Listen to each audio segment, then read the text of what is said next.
This is going to be a very interesting matchup. #2 in the country, Mikey Labriola at 174 pounds for Nebraska against the sophomore Trey Sizemore for Illinois.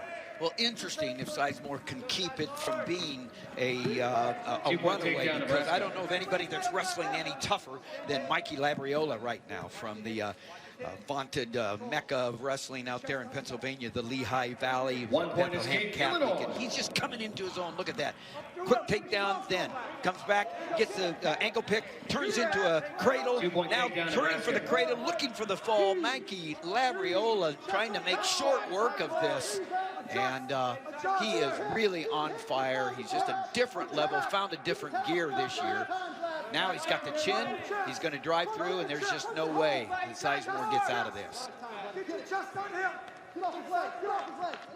Putting the pressure on, stacking the weight on the shoulders of Sizemore. Labriola working for the pin, trying to get his second of the year. A perfect 7-0 for Nebraska this season. Yeah, the chin's the key here, chest to chest. If he can keep the chin, he's going to be able to spend a long time working on this to get the back mat. Good effort by Sizemore there, because it's tough underneath there. Some lesser people would just say, hey, that's enough. This is too much. Not at this level, of course, but Sizemore stepping in for DJ Shannon as a backup here, but tough work against coming against a on-fire Mikey Labriola. Labriola in the red has been the highest scorer for Nebraska this year, 88 points in dual action. That's almost 13 per match. Yeah, huge. I mean, I said no way. Well, Sizemore proved me wrong right there. Nice fight by Trace. Tim Sizemore, the sophomore out of Cincinnati LaSalle High School. Same high school as their 33-pounder Lucas Bird, who so far has the only victory for Illinois.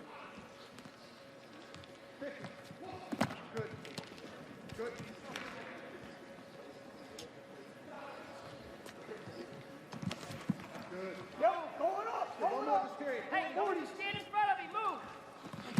You red? 2-point takedown, Nebraska. Extends his lead, 10-2. 30 seconds, first period. 1 point escape. Labriola is so powerful. He knows how to scramble, too.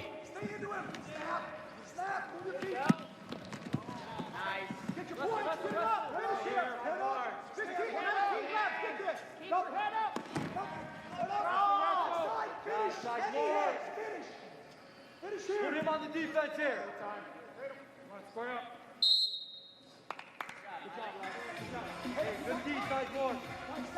What's the best thing you can do against a guy like Labriola right now, who's just on a tear?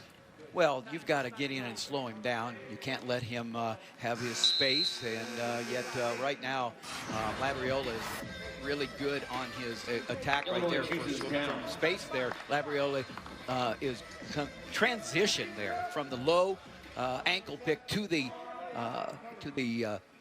cradle there was tremendous, and his transitions on top have been great. So sometimes you're just outmatched.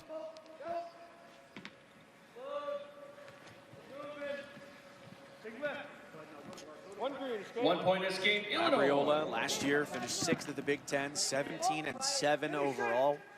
Perfect so far this year. A couple seasons ago, an All-American finishing 6th, the NCAA championships in Pittsburgh. Labriola pops out, nice job, but Labriola driving through, and there's the hand, and there's the 2 points. Takedown, Nebraska. That time he had the hips. I think the reason that they didn't give that takedown in that last match to Peyton Robb was he didn't cover the hips as much as the officials want him to get the hand touch call. And so that's why they didn't give the challenge to Manning, because the hips there were, both hips weren't covered enough to get the hand touch call. That time, obviously, they were. Tim, 174 pounds. We talked about similar to 157 in the Big Ten. It's just such a dangerous weight. Kemmerer, Labriola, Romero, and then Demetrius Romero of Utah Valley, #4. Starachi and Massa, they're in the Big Ten as well.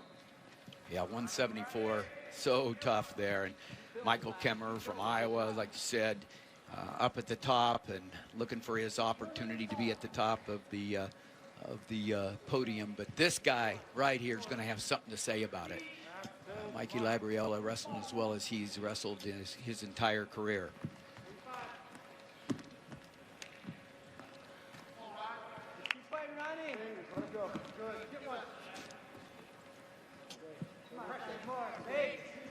Well, 12-5 his lead, 35 seconds, second period.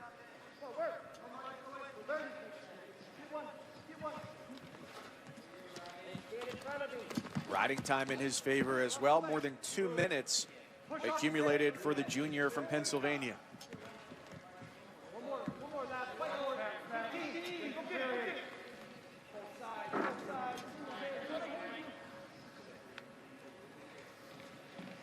Labriola has shown already today, but he's been showing all year that he's just so very solid in technique.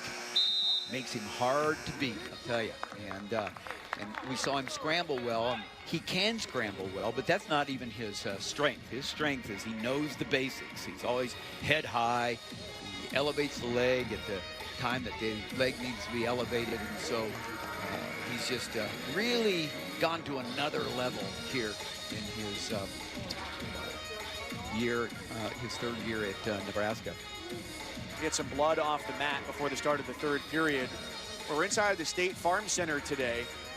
Usually the home venue for the Fighting Illini is Huff Hall. Jim Heffernan, the head coach, said that they hosted their tri-meet against Ohio State and Wisconsin here back on January 17th. They loved the way that it all flowed with the layout and everything. So between the athletic director, Josh Whitman, the deputy AD, Warren Hood, Zach Acton, who works in event management here, they all got together, looked at the way it went the first time and said, yeah, let's do it again to close out the season. And you can imagine how great this will be. We've got cardboard cutouts here. They've been very silent and respectful today, but with real fans in the building, this could be a great atmosphere. 2-point reversal, Nebraska. Nice reversal there by Labriola. Got his hips out. Nice switch. Gets on top now. Looking right now to try from a team standpoint to get to that technical fall, and all he really needs to do is ultimately get a 4-point count in riding time, and he'll have the tech fall. 5 more points for Nebraska. So he goes, says, I'll have a better opportunity for my feet maybe. Last time he did that and got the cradle in a 6-point move. He's going to get the 2 here. Oh, no, potentially dangerous there.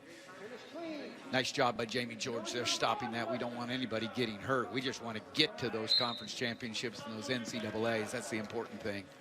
Well, injury is one thing to try and avoid this year, but avoiding the virus and a pandemic as well has been difficult for a lot of teams. Iowa, as we mentioned, their schedule shut down this weekend out of an abundance of caution. Penn State had a pause earlier in the conference schedule as well. And the difficult part in the Big Ten is if you are an athlete with a positive test, that's 17 days you are out. So a positive test at this point could be lethal to your conference and NCAA championship hopes.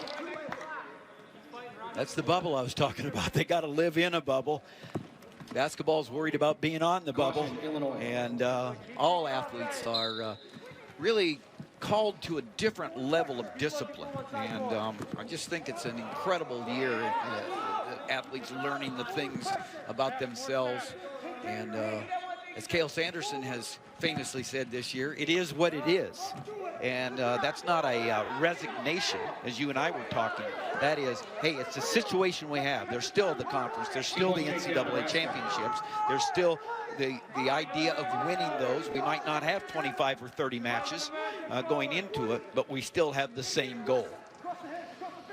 And the preliminary allocations are out. The Big Ten getting the most, to no surprise, with 66 of those. The Big 12 and the ACC, the second and third most respectively, with the brackets and the seeding all set to be announced on March 10th.